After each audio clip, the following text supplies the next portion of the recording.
Let me talk a little bit about the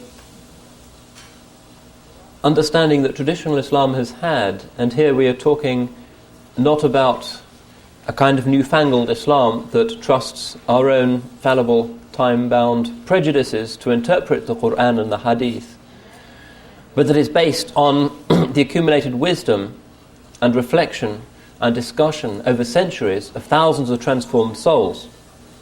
And everything I'm going to say in these sessions is based on the expectation that we recognize that the ulama know the Qur'an and the Sunnah better than we do. Another sign of the dispersal and confusion of the modern Muslim mentality and our initiation into the logic of multiplicity is that we are now trusting ourselves, and we say Qur'an and Sunnah, Qur'an and Sunnah, neglecting the fact that the Qur'an and the Sunnah always has an interpreter, and that interpreter can either be ourselves or it can be the consensus of thousands upon thousands of great transformed souls, people who know the Qur'an and the Sunnah outwardly and inwardly better than we ever will. So I would say that it is a form of implicit shirk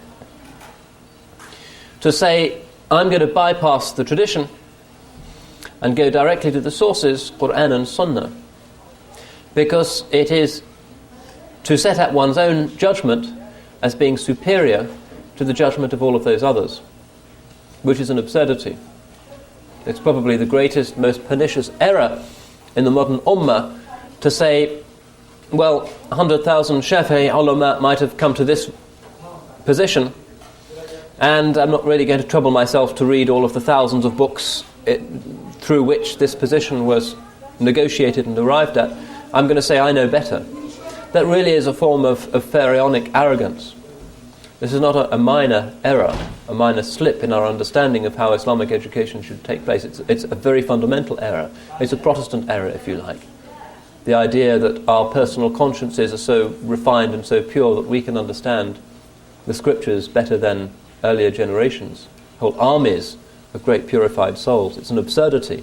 It's a form of arrogance. It's also a form of backbiting to say that the ulama simply got it wrong and that we're going to get it right. This is probably the greatest act of collective backbiting in the history of the ummah.